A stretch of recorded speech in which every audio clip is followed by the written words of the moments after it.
Avec Lucas Guillaume, Lucas, mission accomplie, on le disait tout à l'heure avec Jérémy et avec Quentin. Le Sporting a été propre, le Sporting a respecté le plan de jeu. Oui, exactement. C'est un match où on était annoncé favori. On avait un statut de leader à assumer, enfin de leader, je veux dire, d'équipe de haut de tableau à assumer. Après des prestations un peu en dents de scie, on n'arrivait pas justement à s'imposer sur le terrain rapidement. Et c'était important de prendre ce match par le bon bout et de suite de planter les bases et de montrer qu'on allait construire ce match depuis l'entame jusqu'à la fin. Et je crois que c'est ce qu'on a fait aujourd'hui. On avait 30 points à la mi-temps d'avance, 0 encaissé, une pénalité contre nous seulement. Voilà, on a fait une très bonne entame avec des bases solides de conquête. Derrière, ça a bien joué. Et en défense, on a été assez propre aussi. Et on a réussi surtout à maintenir ce niveau d'exigence en deuxième période, ce qui est un peu ce qui nous fait pêcher un peu jusqu'à présent, c'est-à-dire qu'on faisait souvent une mauvaise première et on réagissait. Et là, aujourd'hui, on n'a pas été une équipe à réaction, on a été une équipe qui est de suite rentrée dans son sujet.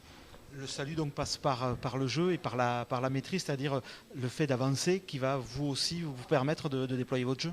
Oui, oui, avant toute chose, ça passe par le combat, ça reste un sport de combat et je pense qu'on a mis de suite beaucoup d'intensité, on avait de la densité physique, on l'a utilisé, on n'a pas réfléchi et peut-être que c'est la semaine dernière contre Bourgoin, on était un peu bloqué par l'enjeu, par la pression, une équipe de Bourgoin qui venait aussi avec des intentions, c'est ce qui nous a bloqué en première mi-temps et en deuxième mi-temps on a réussi à se libérer de ça et aujourd'hui on a joué un peu plus libéré en mettant toujours pareil ce combat et c'est vrai que c'est tout de suite beaucoup plus facile et beaucoup plus agréable. C'est cette continuité aussi que Arnaud Mella appelait de ses voeux justement jeudi au point presse en disant après la deuxième mi-temps de haute qualité contre Bourgoin, il faut réitérer ses performances et sur garantir ce niveau d'exigence.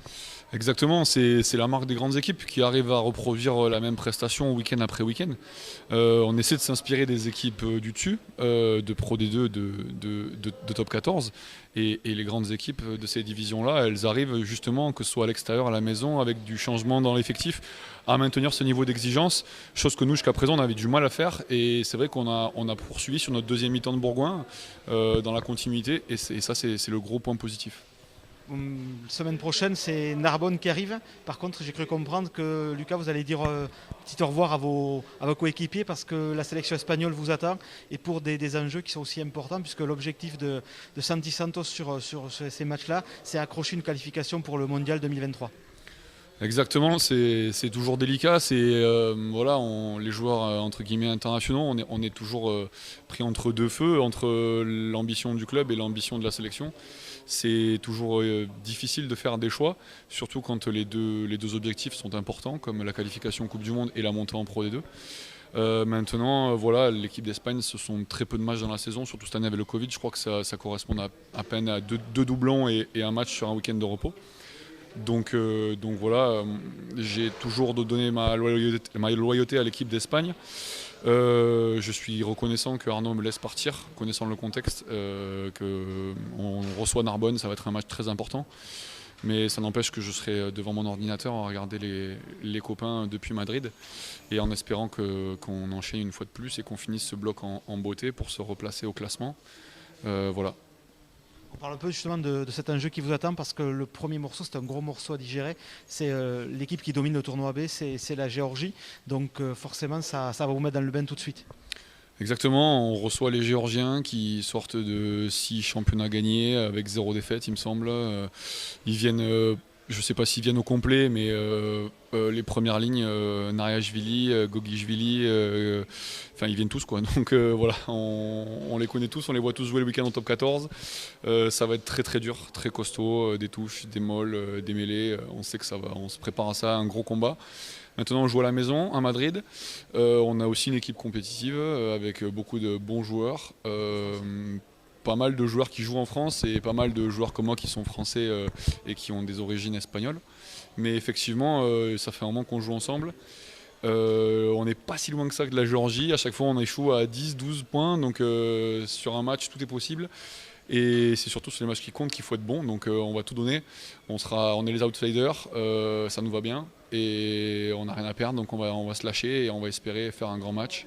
Et après enchaîner, je crois qu'on va en Roumanie et au Portugal. Justement, on rappelle que c'est les 2 premiers qui vont pouvoir se qualifier. Donc l'objectif, c'est premier ou second. Donc quand même, ça ouvre des perspectives pour Los Leones, pour la sélection espagnole. Exactement, ce serait historique. Bon, l'Espagne a déjà participé à une Coupe du Monde dans le passé, mais depuis les nouveaux championnats mis en place, ça n'est jamais arrivé.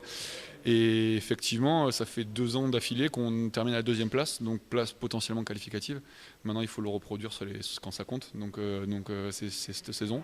On va tout donner, on a beaucoup de joueurs qui forment le groupe. On a un groupe aujourd'hui de 60 joueurs compétitifs en France et en Espagne, avec envie de jouer à tous les postes. On est doublé, triplé, voire quadruplé.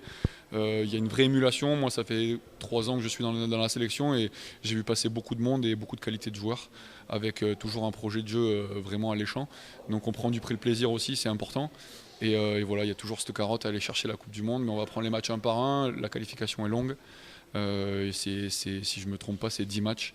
Et il y en a 3 d'abord là et 2 cet été. Donc on va prendre les matchs les uns après les autres et on espère qu'à la fin ça va nous sourire. Comme on dit, suerte y que todos os vaya bien. Sí, muchas gracias.